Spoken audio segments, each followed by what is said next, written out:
wouldn't open it up for the opening meeting. So I think we're in a great place to share. A lot of guys have been to summits before, have an idea of, we have an idea of where we're coming from.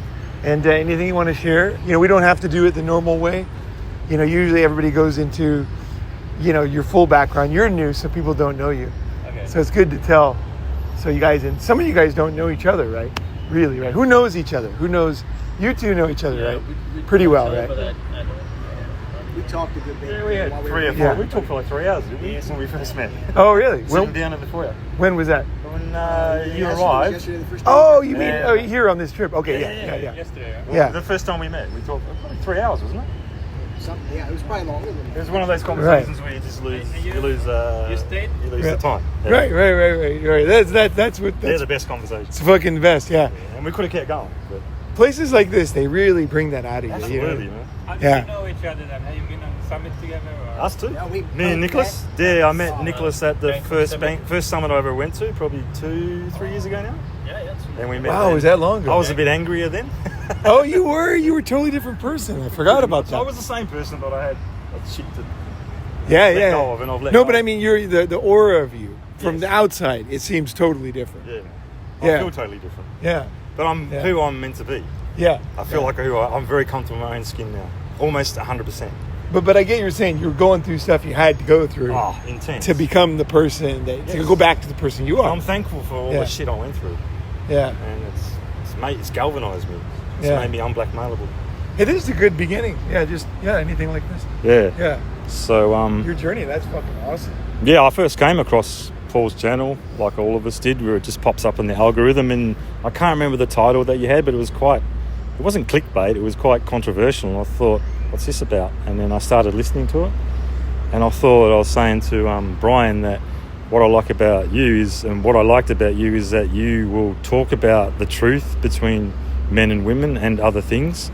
However, you're not angry or bitter at women, and that's what I thought. This guy knows what he's talking about, because this is truth, because there was no resentment, there's no anger, there's no bitterness, there's just an acceptance of how things are, and that helped me in my. It's less exciting, That helped me. Being angry is very exciting. Yeah, but it is exciting, but it's tiring, and it wears on you, and I think it ages you, and it keeps you from finding out who you really are. But it's just something that I had to work through, and it went all the way back to probably childhood, But I don't really feel. Not that it's about feelings, but I can't think of a better word. But that anger is almost completely gone, and it's fucking awesome. Because I can see things clearly. I just feel at peace, and I'm just glad I came across your channel. It's so fucking obvious from the outside. Like, And then how we've all connected, and people were scared of you, like at the first summit. I know, man. Oh yeah, people were fucking. I was scared of me. Yeah. So, yeah, but it's been great. And now here in Cambodia, this place is brilliant. I just feel so at peace here. And now I'm weighing up between, do I live in Thailand or do I live in Cambodia? Or do I live in both places? So, Yeah, try one both. for a couple months, and then yeah, you can always go. yeah, It doesn't need a big commitment. That's the thing I learned. yeah, I'm gonna do Pattaya for a month now. Yeah. When I get back, yeah. and just And then, yeah, you'll know, won't you? Once time goes by, then you'll just know. well, but even then, I just gain from that month. Before I go to Japan, I'll just gain a lot. Because I know it's easy just to go back to all my friends in Bangkok and do the same thing. Yeah, But like going to this new neighborhood, I got a taste of it. It's really neat. Pratt Neck Hill, Sounds and good. So I'm thinking, yeah, I'm going to find a place there and just try it out. Maybe that'll be my new spot. Who knows? yeah. Yeah. But then I come here and see all the sweetie pies, and I think, fuck, Yeah, I should man. go to university here. There's a lot of sweetie pies and here. learn Khmer. Yeah, Like learn the language. a lot of sweetie like go pies into here. like the Royal, University of Cambodia, and then I checked into it. They have a program. Okay. Yeah, To learn the language. to learn the I language. think it's quite easy to know tones in the Khmer language. Who knows? I asked the lady yesterday, one of the real estate. Yeah, but they always say bullshit. Yeah, I know. They're native, right? Yeah. As a foreigner, I don't know. I'm guessing it's gonna be hard if I did it. But I don't know if I'm gonna do it. It's just crossing my mind. Did you get a price on it? It was more than I thought, but it wasn't crazy. Yeah, it was something that could be done. Going back to school is very good for your mind because you're around all these college students, and you're going through like challenging yourself, all the things you used to think, the way I used to think of myself in school, because I would always sit in the back, you know what I mean? Yeah. And then now I sit in the front, right? Like right in the front, like wherever I can be closest to hear the best. On the same. Yeah, and then I do the homework plus, usually, right? Because I want to learn faster than. Is that a degree or just a course? It's just it would be like a certificate or something. Okay. Yeah, from the university, like an official. Yeah. Sounds good. But I would just do it just to meet people, and it makes you feel young. Like when you're older, it's the best thing.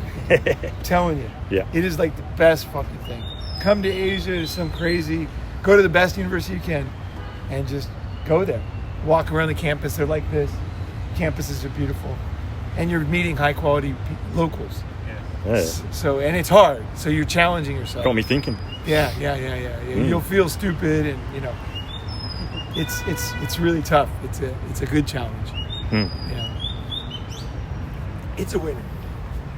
Cool. So I'm Lewis, and I don't think I've met any of you guys properly other than today. I guess my goal for the last couple of years was to get an income that I could come back to Asia and do some work and do some travel and just mix it up. And I have got a job that's paying me now, which is cool. And so, I guess what I'm interested in now at the moment is traveling and meeting women and making friends, and I don't know, I guess I've always lived in the same country, so I want to change that. I want to live in other places as well. And you came to Thailand? Yeah, 2 years ago. And then when did you move in, like in my place? Oh, it was practically 2 years to date. Okay. Yeah. So Paul showed me Bangkok and then Japan, and spoiled my expectations of what a city could be. Now everything's compared to it. It was too bad you couldn't stay longer for Japan, Yeah. And also last year's summit looked pretty good as well. Yeah. This year's going to be different. Totally different. Yep. Yeah. Down south. Yeah. We won't be near the foreigner areas. It's going to be a little harder, Cool. Transportation will be a little harder. There'll be probably less tasty food.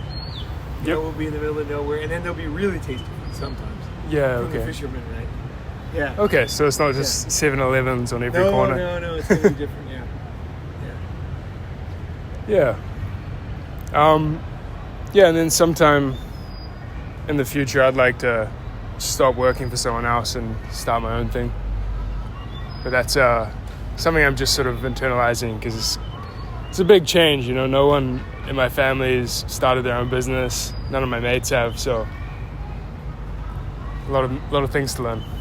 Well, what are you thinking? Like some tech thing or some? Yeah, some sort of tech consulting seems like a good starting option from what I've gathered. But Right. Yeah. I mean, there's always the easy one where you're like network management, It's not easy, but I mean, it's like not super high tech, and they pay it, What's network management? Is that like internet? Yeah, you're basically managing the network of computers. Oh, that yeah, everyone yeah. has, and security and stuff. And Would that be remote? Because I that's think the other with thing. Cloud now, I think it's pretty remote. Yeah, true. You could Yeah. help businesses with their cloud. I guess I was thinking, because the cloud and a lot of these other techs, they're established technologies, but AI in businesses is still brand new, and there's still the majority of businesses need someone to help them integrate different AI tools into their business. And I think that's interesting as hell. So that's probably what I'm looking at most. Right. I was going to say, just on that topic, like on the business, like network stuff, like computer stuff, is that people would say, oh, you don't need that. Somebody listening would be like a tech guy and say, no one does that anymore. But the thing with jobs is you're dealing with like real people in companies. Like I knew a guy that got a killer salary in Tokyo, and all he did was help my boss to keep his Palm Pilot up to date, and his computer online, like the most, like keep his Windows updated, because he was making like $8 million a year, the boss, and then he was happy to pay this guy, so that whenever he picked up his phone or his computer, it always fucking worked. So he did his house, he did his, his summer house, he did his office. And then whenever he had a question, that guy would always figure it out right away. And so to him, that was like paying him a salary of whatever it was, $6,000 a month was nothing. It was just pennies. He always knew he could make that call. He could make that contact, find that number, And it's all about the right person for those kind of jobs. Those are rare, but they're real, You find the right guy, he's got money coming out of his ears, and he needs something like that. He really needs it. Like, it drives him insane. Like, the guy used to break computers, because he's so angry it wouldn't work, Yeah. Like, he'd throw them out of the window, Yeah. Like, Businesses have money, and why would they bother learning the in and outs of new technology when they could just pay someone who knows it better than they want to learn it? Yeah. Yeah. It's just straight up young guy, knows his shit. Yep. Yeah. I think you're onto something there, because there's people around my age, successful business people. If some young guy can come along and say, "I can take care of that for you. This is what I can offer." Good sales pitch. It sounds good. So do it. Yeah. It's going to help me with my business and help me make more money. I'll be like, I'll talk to you about it as well as you progress in your journey to help you maybe integrate it into my business. Because I know it is a big thing.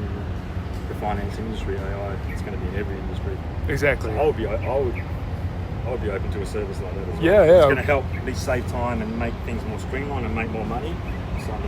Right. Exactly like the internet was and then, 10, 20 years ago. Like that, like me in the same position, who don't have the time to look into how it works, but if you can come along, provide a package. Yep. And what this is called is, and I got offered a job like this when I was in Santa Cruz. It's a personal assistant. It's a type of personal assistant. And like in Silicon Valley, there's guys making really good money, like solid money, living in Silicon Valley, being a personal assistant for like two guys. Yeah. They pick two guys, and then the guy, whatever he needs, he just kind of, it's never too much. It's pretty easy, but once in a while he just needs you to get something, like pick up something from the store, bring it in, Staples, get a cable, whatever, Okay. It's like, and then, it's there's a need, right? Yeah. Because there's not many smart guys who want a job like that. But when you're a nomad, a job like that's great. That's perfect, yeah. You know what I mean? Because you're like, oh, this is cool. I can do this for a little bit and then take off. Or, sometimes he wants up online. Like I know another guy who's a personal assistant. I know about this guy. And what he does is he basically helps this other guy buy crypto and hold it and sell it. The guy doesn't know how to do it on his own. And he just said, there's a new thing. I really want to get it. Just give me, $200,000 worth of this. And the guy puts it in cold storage. He gets his password, everything. And then he just manages his crypto holdings. And he gets paid well. Yeah, it's because he's trustworthy. Okay, yeah. So the guy doesn't have to worry about it. And like he'll figure out like a coin like Tari where you have to buy it from an exchange in Nigeria right now. It's a sketchy exchange, right? Early days. Yeah, but if you send him small money, like $1,000 at a time, and then you change it and put it in your wallet, you're not taking such a risk because he could do automated. He could do a once per day or once every hour. Yeah, have like what is that called, a macro written where it just buys $1,000 every hour or every 5 minutes, and then it gets transferred over to the thing wallet, and then he buys another one, transfer the wallet, things like that. Like older guy in tech, a guy who does that, just there's no fucking way he's going to miss the opportunity because he'll never be able to buy that crypto. Right? That's something I'm interested in too, but I just Exactly. can't be bothered going through all to learn it. And Exactly. Come along. Crypto personal assistant. That is a killer opportunity for somebody. Who has the keys in this situation? Well, he's got some kind of a thing where he can't make the trade without an approval from the guy. Multi-signature. Yeah, multi-signature, multi-sig, and then he gets the thing, he approves it, and then it goes through. Okay. Yeah. And so the PA doesn't have the keys to the crypto? I don't think so. Okay, that's good. Yeah, Yeah, I was wondering. yeah. It's like multi-sig wallets and things like that. He's got it somehow that, you know, my friend is comfortable. That's pretty cool. Yeah. You come across as trustworthy from the little I've known him. You come across as trustworthy, which probably means you are trustworthy. Right. So No, we live that's together. Rare. That's rare. Yeah. And you can leverage on that. Clever, People are looking for people yeah. that they can trust. Yeah. Yeah. Yeah. That when you want to be a Once- digital nomad, these are the kind of skills that are valuable. Yeah. And all business Like is based on super trust. valuable. Yeah. Soft skills. True. All business is based on trust. Absolutely. They can steal your clients. They can fuck you over. Yeah. And if you Yeah. become known as a trustworthy person, you'll start off maybe as a personal assistant. I could sort of pick up. You're thinking, oh, that doesn't sound too flashy. Not what I was thinking of. But you could start off there, and then you'll get connections through that, and that can grow into who knows what. Well, the guy who wrote, what's the name of the book? Don't be afraid to start at the very bottom. Well, one of the classic books on You investing. won't stay there. You won't stay there. Yeah. One of the classic books on investing. It's like the classic book from like the 30s. Intelligent investor. No. It's way back. It's like from the 1930s. Yeah, I know what Anyway, you're talking about. you know the one, Yeah, right? it'll come to me. So Think and Grow Rich. No. This guy, what his job was in the 20s was he worked on Wall Street and he got hired as a PA. And so you said, buy 500 General Electric. And then his job was to take the ticket, walk over here, make the purchase, and then bring back the receipt to you. Yeah. And so everybody was giving him the receipts, and he was like an assistant for everybody, going around there. So he started to notice trends in stocks because he would, get the ticket, go get it, and then the guy would be pissed off or happy, right? And then he would know, okay, that thing went up or down, and then he could check it later. And so he started to know what time of day and everything. And he wrote a book about it. Okay. And it's a brilliant book. And but it was because he was a personal assistant to, at the time, some of the biggest finance people in the world, right? And so he was trustworthy. And so then he got the knowledge, and then he became one of them through being an assistant. So that is a super common story, actually. If you pick the right guy, Super well. you become looking for trustworthy people. Yeah, you become one of them, right? Yeah. So cool. Yeah. All right. I guess I remember the last summit at the intro meeting. I didn't have a job, and it was my goal to get a job to work remotely. And that's been a goal for so long that I had to do it, Yeah. Even though it's not like the best thing in the world, Right. but it is kind of, at least it was the best thing in the world 10 years ago, but the times have changed, Yeah. Right. Right. Yeah. But it's working for someone else is still working for someone else. Living on their schedule and Sure. Yeah. yeah. And that's the thing. The ultimate goal when I do anything is to have options later. Yeah. I'm never going to steal things. That's the problem with me. People will tell me stuff, and I'm like, I could go do this myself, but I don't because I have a value system about not doing that. So I passed up a lot of opportunities to start businesses. When I left the real estate company in Tokyo, I could have gone to the competitor, Mitsui Fudosan, would have hired me. Yeah.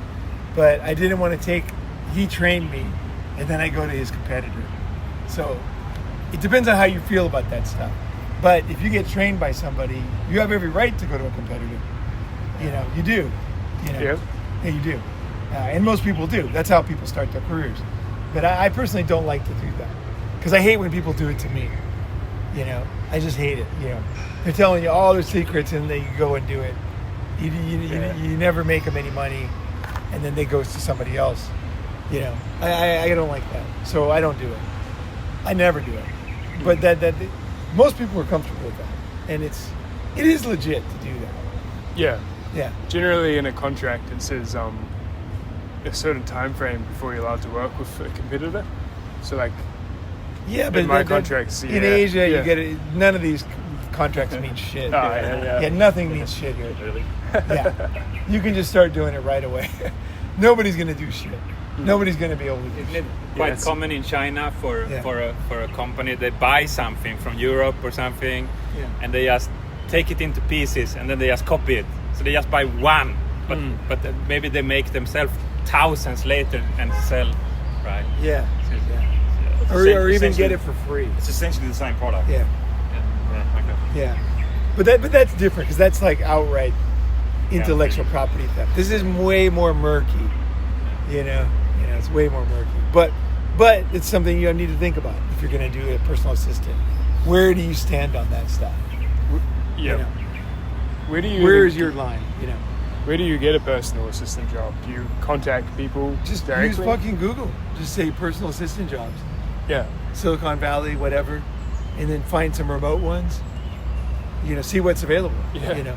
Yeah. No, I haven't thought about it before. I mean, being a remote personal assistant here, where you might even hire another person to be your personal assistant for the job, like a Filipina. Yeah. You might have a Filipino who does a lot of the small details, and then you use AI to organize it, and then you bring it to him and present it in a way that he understands.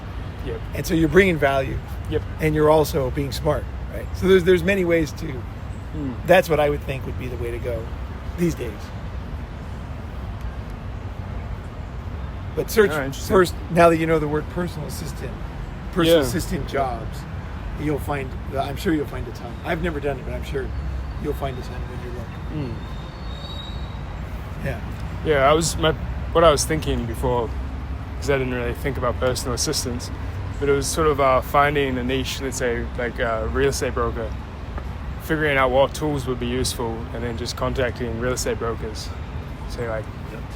That's what I was thinking. Well, what's cool about personal assistant is you're only picking successful guys. Yeah. So they're not cheap. The people that are willing to pay and have an ad up, they got money.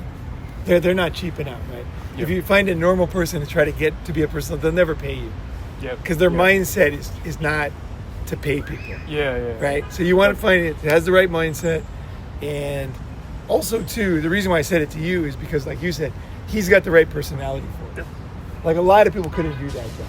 You got to be very likable, easygoing, easy to talk to, you know what I mean, soft spoken. Like there's certain ways that'll make you a better personal assistant, because the type A guys are going to tend to be more barking things at you, and then you just realize that's just the way they are.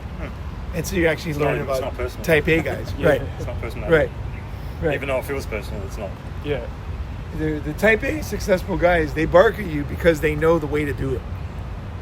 Like they learn the hard way. And they don't have time to fuck around.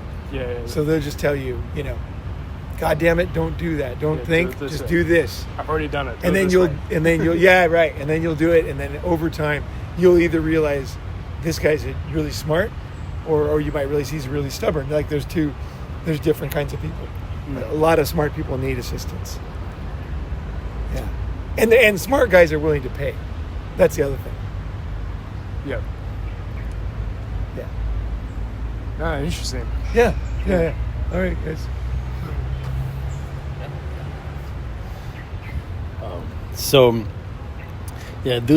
Those of you who know me know that I have a very scheduled life. I got 3 kids, 1 ex-wife, 1 girlfriend, a job as a teacher, and basically what I'm encountering right now is that I know this situation, everybody in Bangkok won't last. My 2 elder kids, they want to go back to France to try it. They don't know how it's going to be, but they want to go back. My ex-wife has to go back in 1 year or 2 years.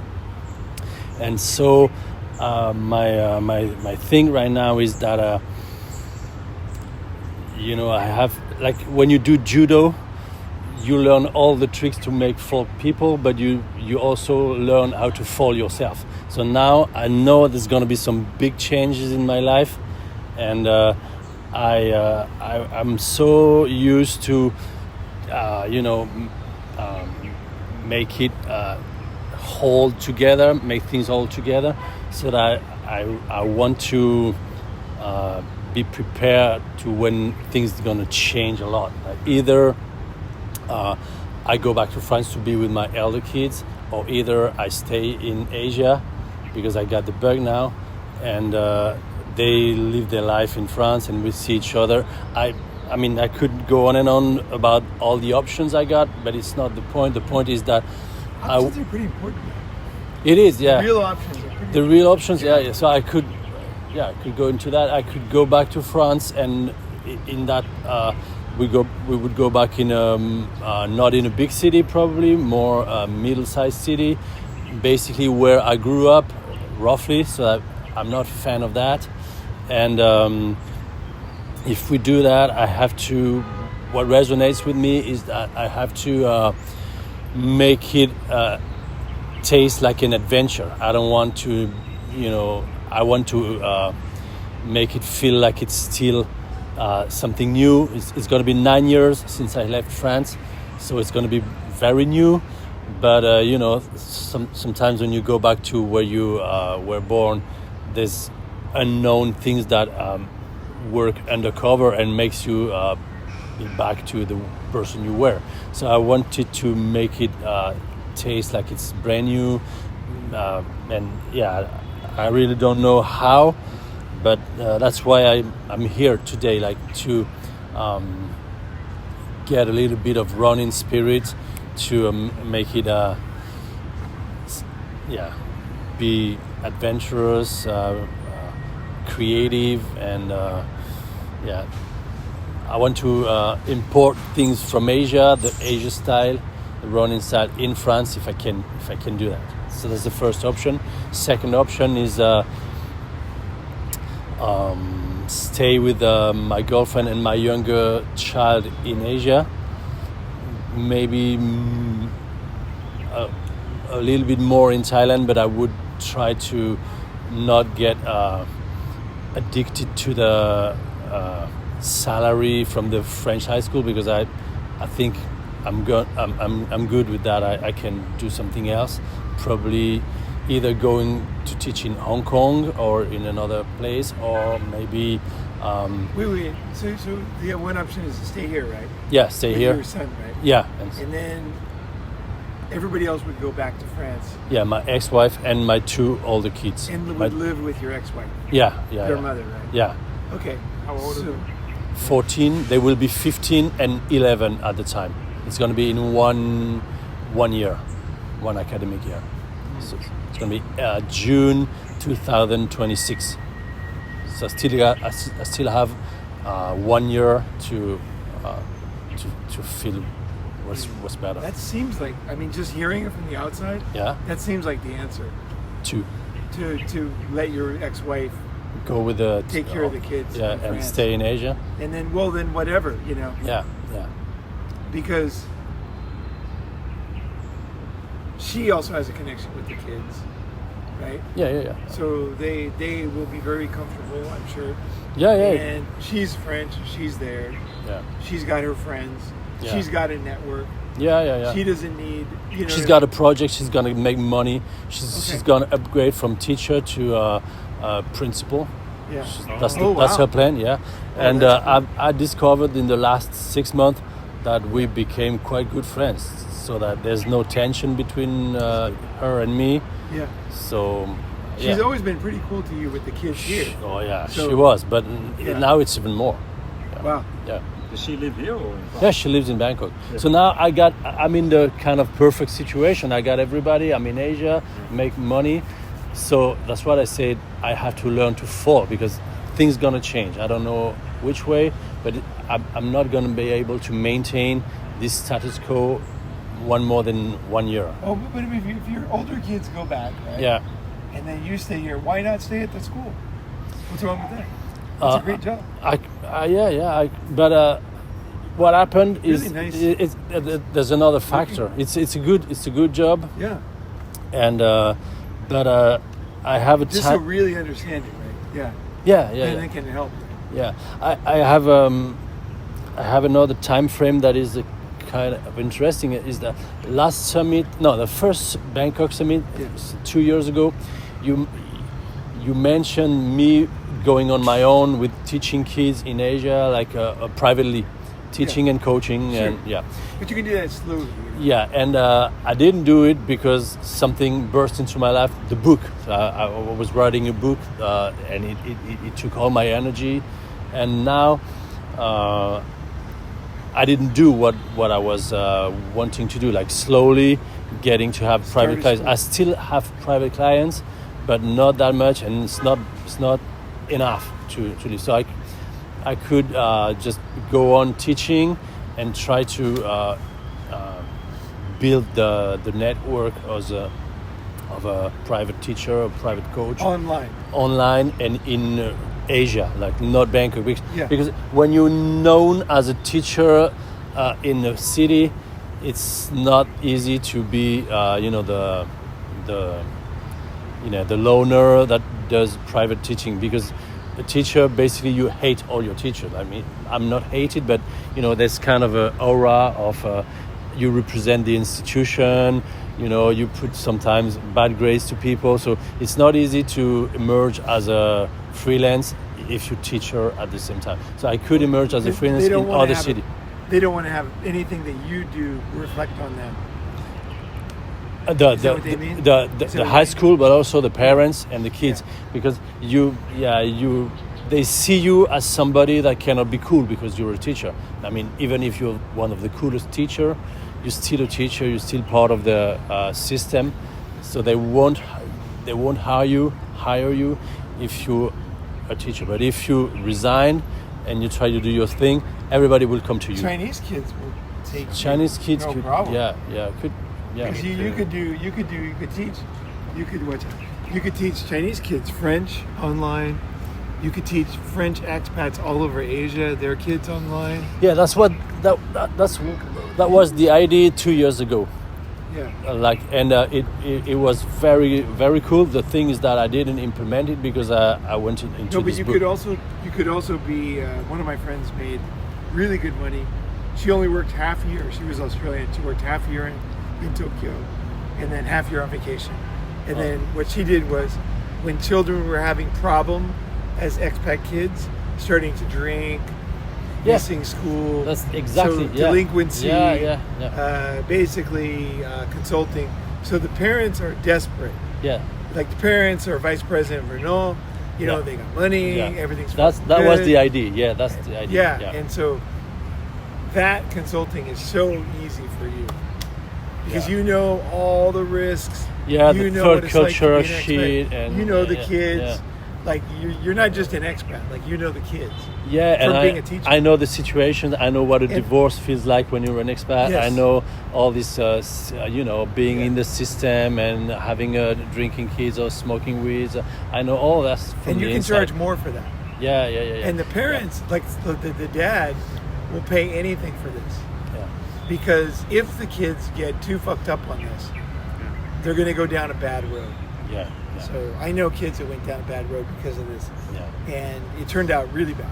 Yeah. So the rich family with crazy drug addict kids, like bad situations. Yeah. So they are willing to pay whatever if you can help their kids. Yeah. Like this is one of these, whatever you can do, because Yeah. also too, the company might need him as the president in China, Yeah. right? GM or whatever. Yeah. If he's And not they travel there- like crazy, and the kids basically is either alone or with a Thai wife that doesn't understand shit about the education system. Yeah. So I made already some money with that kind of job, but I never gave the the extra push to make it like my job. You can't call yourself a psychologist, but you can call yourself a counselor. A counselor, yeah. I think that's the legal term. Make sure double check. Yeah. But you want the legal term, and then you write up an article on your blog that this is what you are. Yeah. What you're going to planning on doing. Put your picture, and also the fact that you work at the school is very important for this, because you're more trustworthy if you're a teacher now. Yeah. Because if you're not a teacher, you were a teacher. Like I was a teacher at many schools, but they don't know why I'm not there anymore. So they might think I did it because I wanted to be a businessman, but they might think, oh, he got fired or something. Yeah. So they could have many ideas in their minds. Whereas if you're there, you're legit, you're in the system, you're the real deal. Yeah. They can trust you. Yeah. And you can charge triple for that. Yeah. Like fewer clients, but top. You might even fly to China to meet the kid. Yeah. These people have money. Like the one I know, her clients have like Arabian horses in Mumbai. Yeah. I mean, they're so fucking rich. But, And the kids are fucked up. Yeah. And they need help. Yeah. You know what I mean? So that's an option that I like. Yeah. So you could help the kids. That's what I'm saying. You got the right personality. Yeah, I'm totally You got sure the knowledge that, base, yeah, personality, age. Yeah. You got the social credit with the job and the experience in Asia. You just have to start doing it. Yeah. Make ads, write up things, make videos, and start promoting it and get a kid one at a time. You know, and you're done. Yeah. You know, there's no thinking necessary, no building to build. Yeah. It's just ads, videos, Articles. you know, articles, comment, you know, in French, right? Yeah. Start with French, Yeah. and later you could do other kids. Yeah. You can probably introduce it to different French networks as well, right? Like here I am and I provide this service. Yeah, I got Like friends in basically every French high school in Asia, like Hong Kong, Singapore, what else? Called Hanoi. Yeah. So this, Yeah.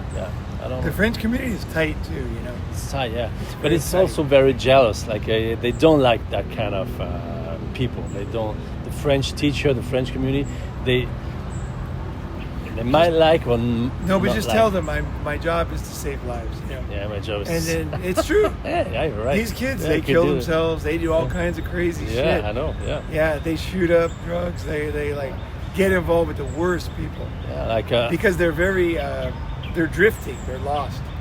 3 So days. You're gonna want to read books. 3 about- days ago, I was kids, I was yeah. called by a guy. Every morning, I take my coffee in a coffee shop just by the high school, and I know the owner because I'm there every morning. So he came and said, "Oh, you know, I got a situation. I got a kid from your high school. He tried to trespass in my building, and he showed me the CCTV, and I said, "Oh yeah, I know. It's called Felix." He said, "Oh, you know him? Yeah, I know his mother also because I was coaching the kids." He said, "Oh, can you call him and can you arrange a meeting? So I want him to apologize and I want you to be here because you know I don't want to talk to him." Sure. And that's what I did, but I didn't charge anything. But it's the I think you're right. I got the vibe to help Yeah. kids, and the kid was intending to walk upstairs on the roof and smoke weed there, so it could turn out badly. So Okay. yeah, so yeah, This is an expat kid. yeah. The woman French. the woman is French and she married a Thai guy. Quite the Ah, opposite. Yeah. So they sensed he was up to something. Yeah. And that was his plan. It's smoke weed. Yeah. Smoke weed on top of the roof, It and is legal. You know, It's legal in Thailand. oh no, not trespassing, but yeah, smoking weed is Smoking weed is legal. legal, Yeah. Right. But yeah, you could have, Yeah, you could do good things with this job. I'm telling you right now, as an expat for almost 40 years, these kids need help. need help. Yeah. Oh yeah. Yeah. They need help. Yeah, and I could. And then you could write a book. You already write books. Yeah, write a book yeah. about third culture kids. That's the biggest business card. Yeah. It's a fucking book. Yeah, Oh, yeah. yeah. The book that didn't went on as I expected. It was very time consuming, Yeah. and so it distracted me from that thing. So I gotta stop the fucking book now. Yeah, and the try to- poetry book. Yeah, but Yeah, this the poetry. would be like another book. deliberately Yeah. for branding and also Branding, yeah. specific stories Yeah. of kids' situations with the names changed. I got another book that is almost written not on a that difficult subject. book. 'Cause Yeah. It's one story, one Yeah. story, one story. Yeah. Yeah. Yeah. And believe me, the expats, when they come here, they have no idea about this stuff. You could literally give this book out for free, Fuck yeah. like a PDF, Yeah. Like, send it yeah, to them, yeah. and they're going to hire you right away. Because let's say you're the president of some company, and then you hear this can happen to expat kids. You send it to the wife. The wife reads it. She's like, "We need to make sure this doesn't happen to our kid. Yeah. So let's hire this guy. Who wrote the book? Yeah. Get him. He's the expert, right? Makes sense. Makes total sense. And then you can actually really, really help the kids. Yeah, I know that. This for sure. Yeah. This for sure. I got what it takes for that. I know. Yeah. I got woken up to this when my sister had kids in Tokyo. Oh. That's when I got woken up to this. I was like, holy shit, these kids need help. Yeah. It's totally different than us. Like I told them it's safe in Tokyo, don't worry. Yeah. And then my sister said, she said, well, kids are different, And then she said, her daughters, they look like dolls. Okay. Yeah. So to the Japanese, to a crazy guy, Yeah. They could. he wants to own a doll. Oh. He wants a doll. Yeah. And these girls, to him, they look like dolls. They're not humans. Yeah. Yeah. Blue eyes, blonde hair, beautiful little kids, because they are beautiful kids. Yeah. Right? They fucking kind of do look like, you know what I mean? So then you think of a crazy guy, and he's from Japan, so he looks totally different. He's a different, he thinks of them as completely different than himself. So she told me that. I was like, oh my God, I never thought about that. Because I never had to deal with that, But it's the same with everything. And I would say the same for your daughter. Getting her back to France might be the safest thing for her. Because girls here have a lot of for my kids, there's no problem. They want to. It's good for them. There's no problem. No, but what I mean is, like, a beautiful young girl here can have some very bad experiences. And I said the same thing to Drinking Dave with his daughter, half white and half Cambodian. Like, it's dangerous. You have no idea of the culture here, of the taxi drivers with the boys and the girls. Like, it's pretty hardcore. Like, you wanna, like, your daughter is a little kid, okay, but they start getting towards the sexual age. You do not want them. She's going fast. That's what I'm saying. Like, you get them back into a Western country where they can get through that period, and then they might come back and study university here or something, right? No, they won't. I don't think they come back, but I'm sure it's good for them. The eldest, my daughter and my eldest boy, it's good for them. They want it. They've seen Asia enough. Like, it's going to be 9 years for them. Yeah. So they, it's just they want to. But I mean, it could even save her. Your decision. Yeah. You'll never know what it meant. Yeah, I never. But you'll just see other people and you'll think, oh, okay, I'm glad I did that. Yeah. You know what I mean? Yeah. I'm glad I did that thing. Yeah. I think this is one thing I really want to say, because a lot of Ronin guys, a lot of expats, they want to have kids, right? And they can't have kids because of the fucked up situation back home. Yeah. Or they can't, it's not really their kid, right? So they want to have a kid. Yeah. So they come here and they come up with these crazy schemes that they, cook up in their minds. And I'm going to do this, and then I'll be gone, and then I'll just send $1,000 and the kid will be fine. It's like, these are not tested theories. Like, if you're going to do something with kids, you need to find somebody who's already done it, right? Make sure not too much has changed since those days, right? Get very clear about the problems kids went through, how much it actually cost. Like, how much is an emergency visit? How often do they go? How often do they misdiagnose foreign kids? How many times do you have to go to Singapore or New York? Like, all this stuff happens, because kids can die, like, so fast. They get sick, they can die. It happens, like, overnight. It's so fast, right? Like, especially here, there's all these things. You don't know what they picked up and ate. Like, in China, like, somebody put out, poison to kill the dog next door. Because she didn't like the barking dog. So she put tons of rat poison. And then the kids ate it. They all died. So you got total retards doing radical things sometimes in other countries, and you don't really know when you're like an adult cruising around, going to restaurants. You kind of don't know what younger, weaker creatures go through. Yeah, I agree. There's like, for me, I'm built for speed, so I can crash a motorcycle high speed. But I know other friends, they get fucking fucked up. Right? Just yesterday, I got the even same if they're feedback. young. Yeah. Like, I was talking about taking Moise on a motorbike. Yeah. And my friend say, he's 75, say, are you out of your mind? I think the same thing. Yeah, I've been thinking that for a long time. Yeah, I remember. So now it's, like I said, it was all bliss, and it worked. But I got to be prepared. Dude, you're the man, dude. From some changes, Now I not want to push forever. That's what I came. That's why I came here. I want to change things because I know it can last forever. Yeah. Have you been back to France much in the last 9 years? I go back to France. Goes back a lot. 2 months every summer. Cool. And with my kids and everybody. So I got 10 months, 2 months. And then they see your ex and everything, right? Yeah. So it's not like a mother they don't know, right? Oh, she's not in Bangkok. Oh, my ex-wife is in Bangkok, My girlfriend is in Bangkok. Everybody's in Bangkok, and we do 1 week with my ex-wife. So my two older kids, they live at her place in Bangkok 1 week, and in my place 1 week, and then we change every Friday. So they got a connection with everybody.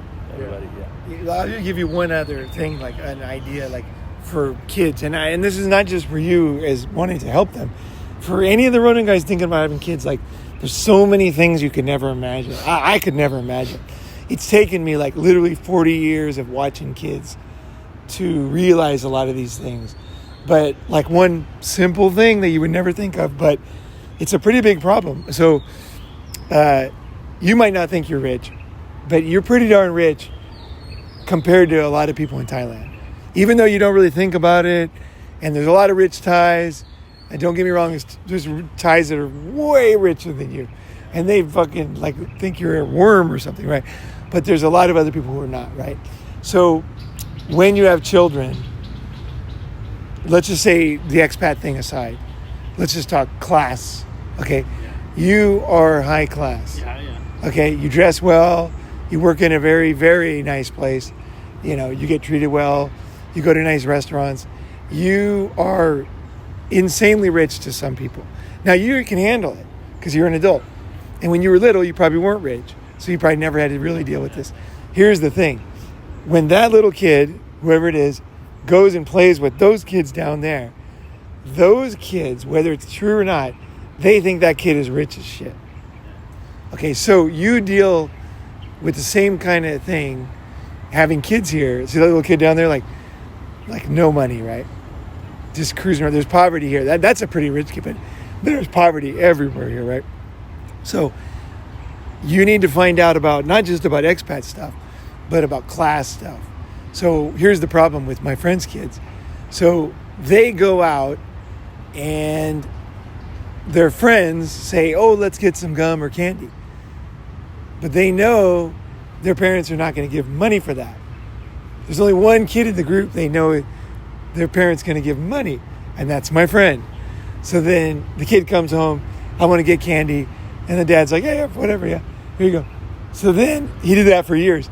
And then he realized that the kid was giving it to all the other kids. Yeah.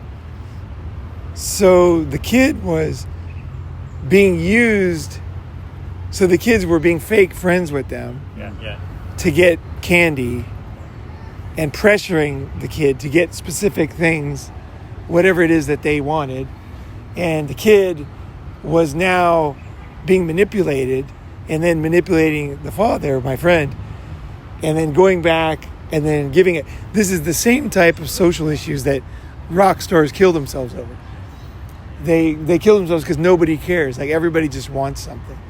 So it sounds like a very small thing. And to an adult, candy is a very small thing. But to a child, it's not a small thing. It's their whole life, right? Yeah. You know, so you have to understand a lot of dynamics of people on top of expat stuff and foreign stuff.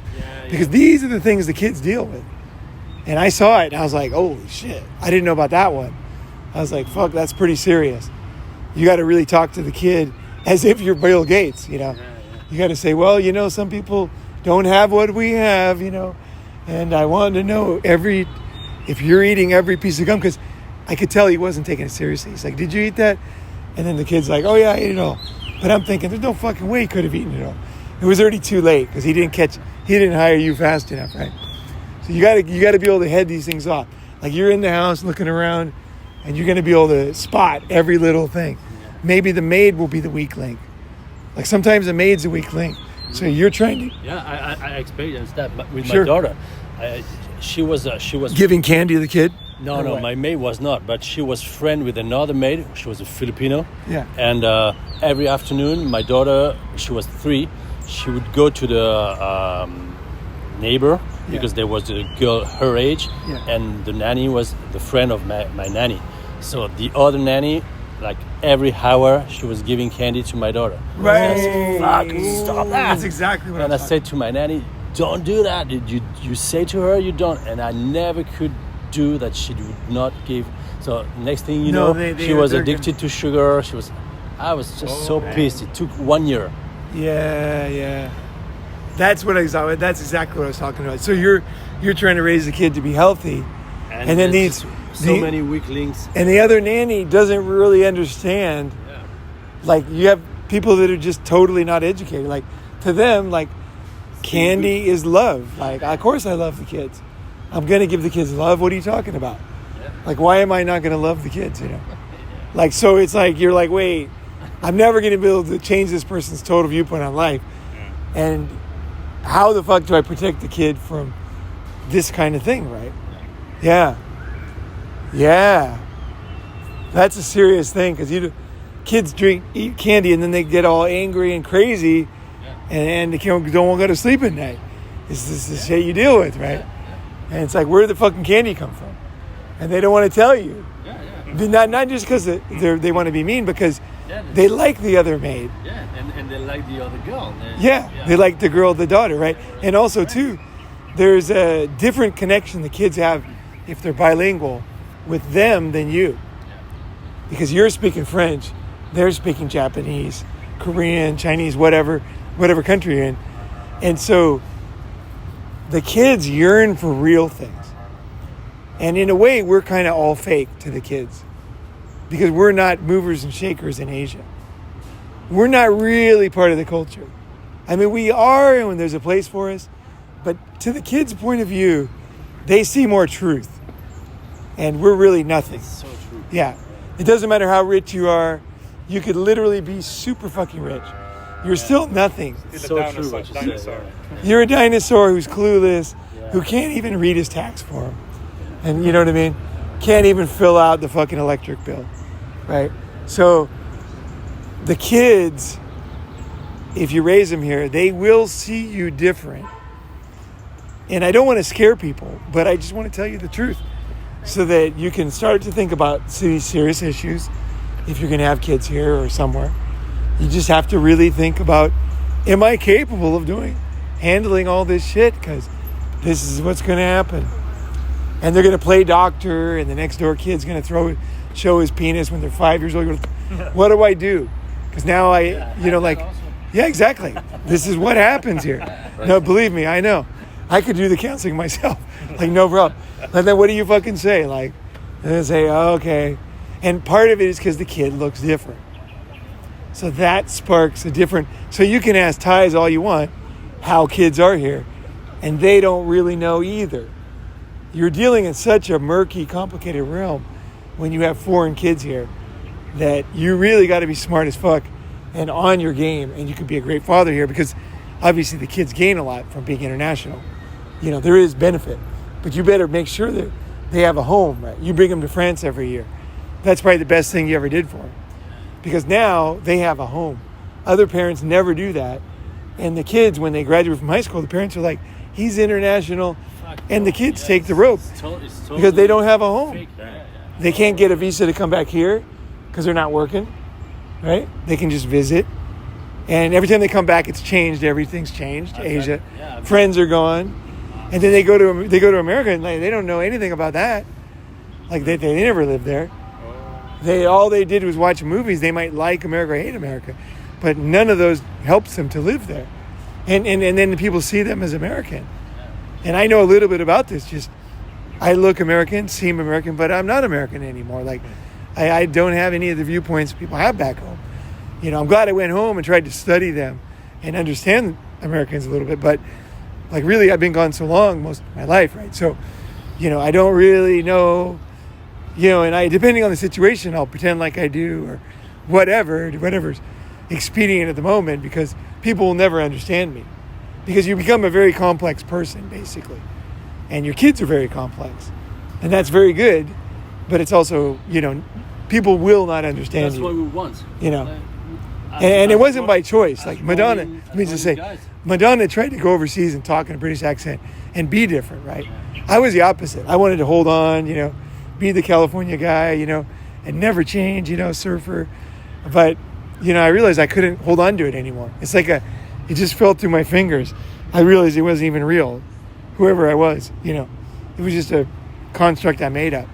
I was like, I can't recreate that. So I'm like, oh, I got nothing else. I may as well just experience shit and figure it out, you know. So it's all these complicated things you deal with. Also, drinking age different here, easy to drink. Kids can get alcohol very, very easy.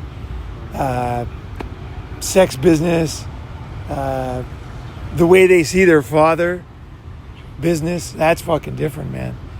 It's like, it would be very interesting to get your kids one time to talk really honestly in the future about how they saw you.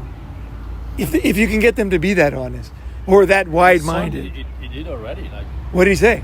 he say, "Fuck, it's no joke to be a teacher's son." Like, because he's living in the high school where I teach, so he's got completely a viewpoint on me that's predicated on what other kids say, and the kids, they just your father is too strict, or is too this, or is too that, or yesterday he gave us too many homework, and he was just pissed, like, and that's part of the thing why he want to go in France. He is yearning for being in a school where none of his parents are teaching. That's the goal for him. And also too, I want to say to the guys listening, so just so you think, oh, just get another job. No. Expat schools are insane money. If you're not Bill Gates, you got to teach at the school. Yeah. If you want the kids to go to school, either you got to be an expat where, Pfizer pays, or you got to teach in the school. Yeah. Those are the only realistic ways. I agree. The only other way is if you're took a company public, and then you can pay. But really, it's so fucking expensive. It is. It's so expensive. So the kids go for free if you teach. So you're not the only one. Free, but pretty close. Like 50%.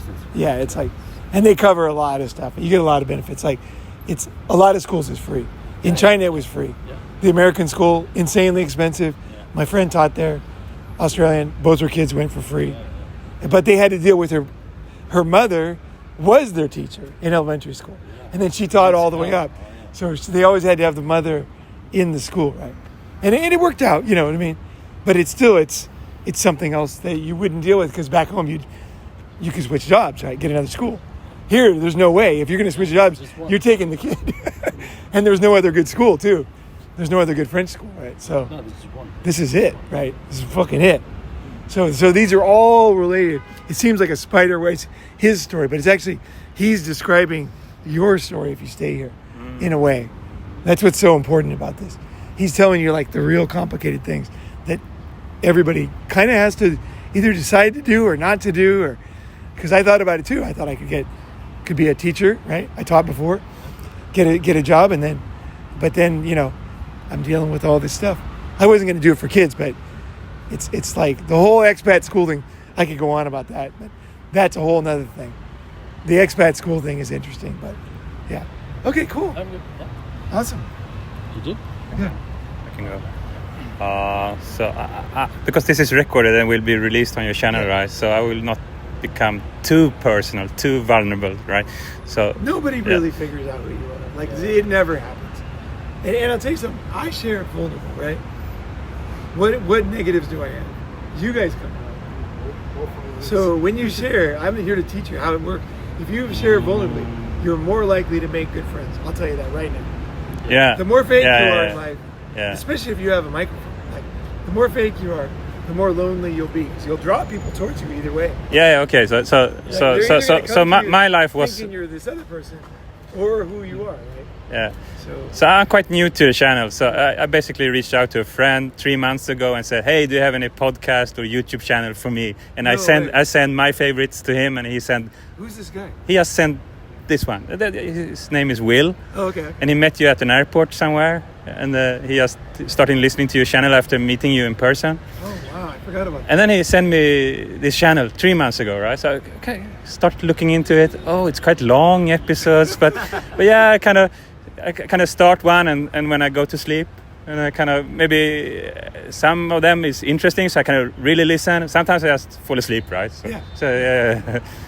And but I think it's good also to kind of be on a treadmill, but be out walking. Then I think that's perfect to listening to.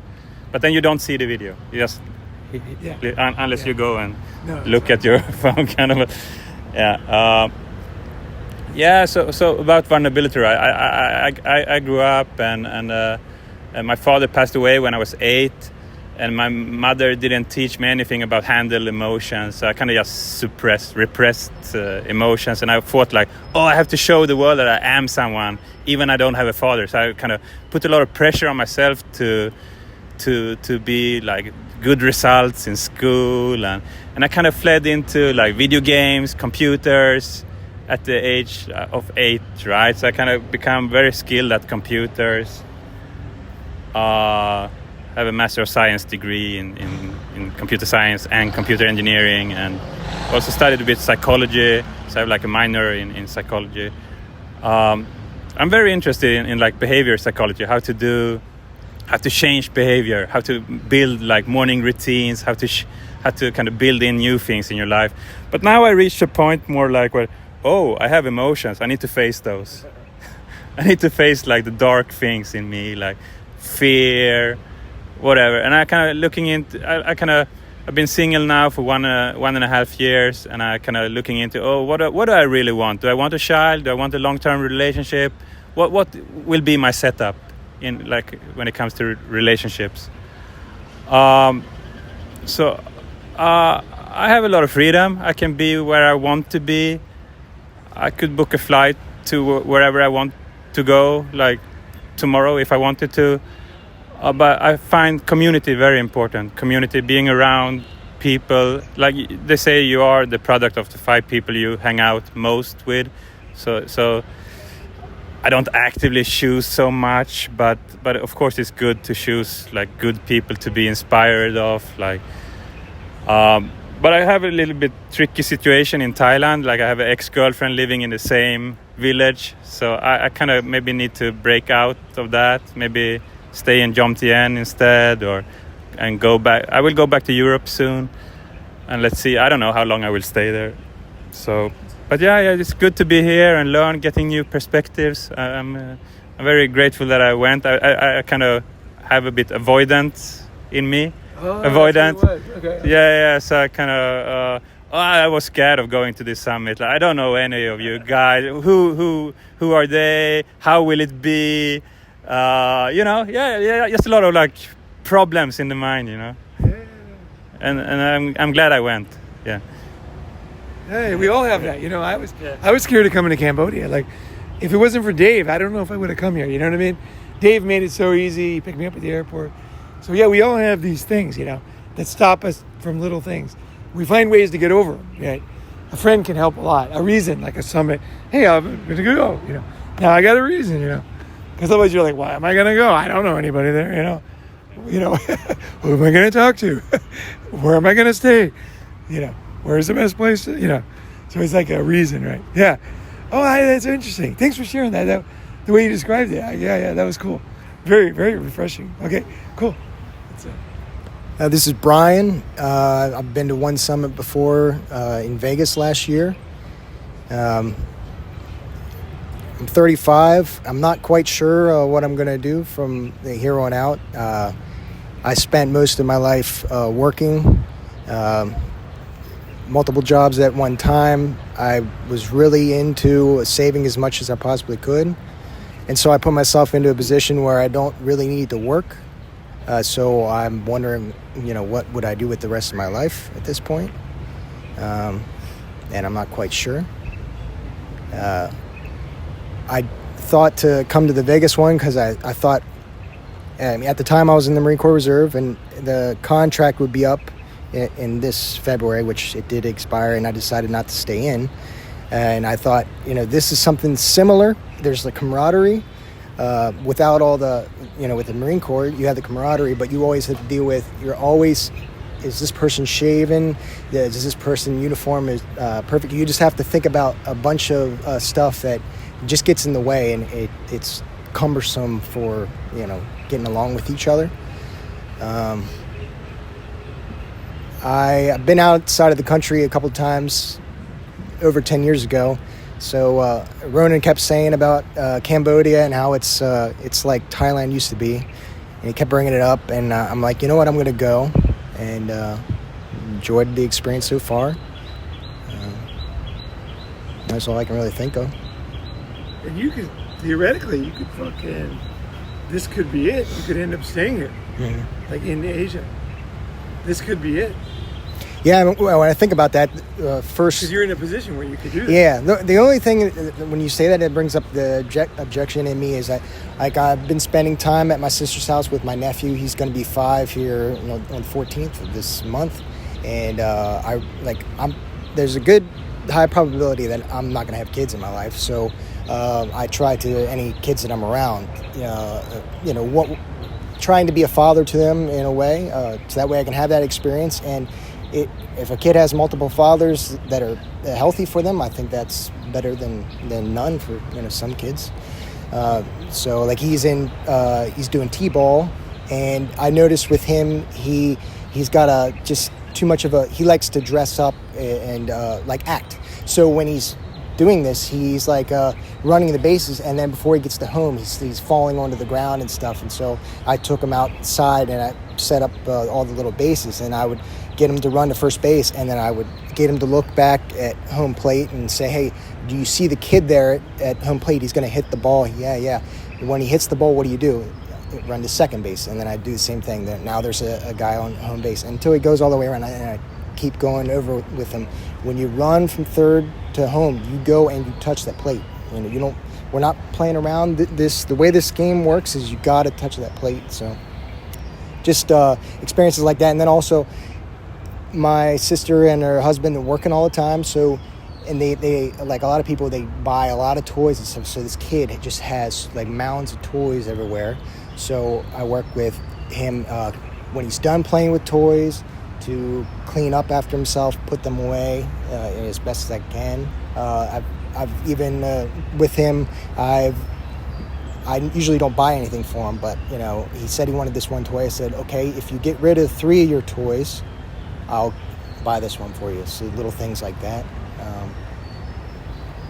But yeah, because you were saying about coming here, that's one of the things. Family is important to me. I mean, I don't have much of a family or whatever, but it's important to me. I have a lot of feedback on that one. Okay, just my own personal experience. The first thing I'll say is that kids that aren't yours aren't yours. I know that's really hard to hear, but I remember when I was never around kids, right? Like I taught kindergarten for like a year, was just once a week in Japan, and I really enjoyed it. So that's the first time I realized I wasn't scared of kids, because I was in the beginning, because they say weird things. I didn't know what to do with them. I literally had no idea. When I first saw kids, I was like, oh shit. I wouldn't remember their names, they'd run around, there's like 6 of them, I was scared of them. And then I taught school and they loved me, and I was, oh shit, I like kids, holy shit, they love me, And so like they were begging me to do more and more classes. So that was my first beginning with kids. Second thing was when my sister moved to Japan. So she moved there and in like 99, and she had 2 kids, right? And so here I am, Uncle Paul, right? And so I really enjoyed it, right? And so I was like trying to I didn't know the difference between an uncle and a father. And so without knowing it, I was probably crossing some lines as far as what the father's role is, and so the desire to help kids can make you to usurp the father's role. And even though the father's not there much, the father still has a role. Kids are amazing with this. Like even if they meet their dad like a few times a year, like that's their dad. Like there's certain boxes they have, right? And there's the uncle box, right? And then there's the dad box. And you don't want to be, which everybody does because you don't know where the line is, right, at first. You have no idea, but you're going to be crossing that line. And the kids will treat you a certain way if you're together with them, and they'll be kind of upset. And you won't know what it is, but they'll be treating you the way they should treat their dad. So part of the thing as an uncle, I think, after being an uncle now many times, I think the goal is to help the parents more than the kid. Like by helping the parents, it's their kid, it's their family, it's their life, it's their values, whatever it is, that's their life. It's the kid's not mine. And when I first, like when they left Japan, or long story, something happened before that, and I wasn't able to be around them. And when that happened, I was just beside my, I was so miserable. Like, it was such a terrible thing, because, I loved the kids so much. I helped them so much. And I was with them a lot, because in Japan, like, there was no other family members. It was me or when my mom visited, right? And so, and also I had time and a motorcycle and I lived nearby. Like, I could just be available all the time, right? It's easy. And I realized that, I think for kids, what you do for kids is you do it in the moment. You're not going to be whatever you are to them all your life. You're giving them one thing, one story, one thing when they're older to remember. Oh, there was that guy. They're not going to, like, you're not their dad. Like, you're not that role of the overarching in their life, right? But it's like, oh, he taught me the joy of sports, or he taught me whatever it is, And that's how we are. That's how they are. So if you are around too much, it's so easy to cross that line, and then the parents will not like it, and they might not understand what's happening, but that doesn't mean it's right. It's very important to know your role as an uncle, especially if you love the kids. Like, so a lot of uncles don't really care, but if you love the kids, then you got to really know. You got to control yourself a little bit and realize, hey, when I have kids, I'll have rights to do whatever I want, but right now, this kid's not mine, right? Nothing, you know what I mean? And so that's one thing. Second thing is that you might have already made a huge impact on that kid's life. Like, you might have, what you really want to do and what you're capable of doing in your position, you might have already done it. You know what I mean? Like, literally your work could be done. You know what I mean? Where you did what you wanted to do. And then the kids, they move on to another age and they don't have time for that. And they're out doing their thing and they're never home or whatever. Like, you think, oh, the kid's always going to be like this. Kid's not going to be like that. The kids change so fucking fast.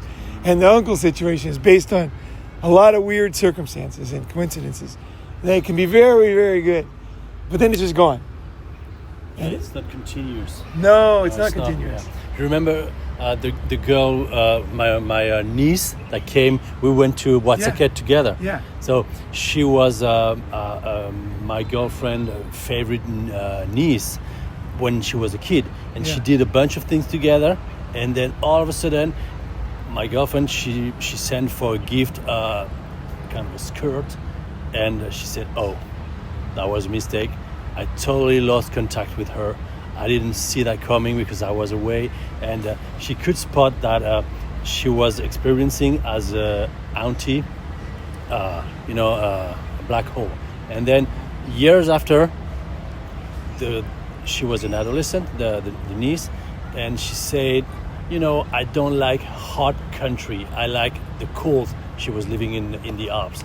I never go to Thailand. And then she came to Thailand, dragging the feet. And then one day said, oh, I want to be in Thailand. And she came back on her own to see us. So being an auntie or an uncle is not like a straight line, like Paul said. It's just some moment, then nothing. Yeah. And then years after, another big thing, and then nothing. Is that what you were? Yeah. So it's just another example. It's really like that, it's really. And she was super happy to come to Thailand for 15 days. She came on her own, taking the plane on her own. She was crazy about seeing us, but maybe for 2 years after, no contact. But yeah. And also too, you probably think, oh, if I'm with the kid, then I'm influencing the kid. And if I'm not with the kid, then I gave up or whatever.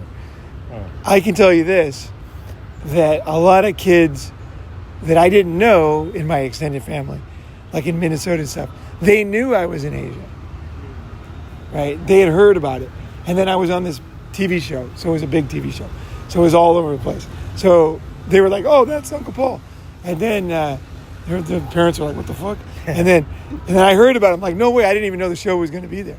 And then I was like, and then they all want to travel now. The kids want to travel. They want to explore. They want to adventure.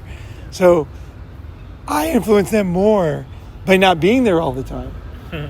You know, Doing what you do by best. doing what I do, Yeah. just by being myself. Yeah. So then it makes them want to That's interesting. see the world, and their parents are in a small world, right? So you can bring the world to them just by writing postcards. You know what I mean? Like sending videos, letters. You know. Yeah, I've got 5 uncles, and one of them lived in China when I was growing up, and he invited me to China when I was 10. Wow. And it was just the best experience. It was the best age, and looking back on it, it was definitely one of those moments that changed my mind. You know, Where was he in China? Beijing, Oh no way. and he took me to the Emperor's year Summer was that? Palace. This was like 2006. Oh wow. So I they was living just in China. cleaned it for Yeah. the Olympics. They were just doing Yeah. that clean. But yeah, and my favorite movie was Mulan, the Disney one. Yeah. So we went up to the Great Wall, and I was fighting off the Mongols with little toy swords and stuff. So yeah, that was. And I've got uncles that filled different roles. Like some uncles that had kids, I looked at them different because they were more like my dad. Then there was the uncles that went traveling, and just uncles that did nothing with their life. So yeah, there's lots of different ways of being an uncle, I guess. Lots of different ways I see my uncles. And I guess I got a niece and a nephew. That nephew's about the same age as yours, and I want to do the same. When he's 10, I want to bring him somewhere cool. You know? Yeah. Yeah, I reckon that'd be cool. That's amazing. Like Yeah. doing that for a kid totally changed your life. Yeah. Yeah. That Bangkok Water Festival.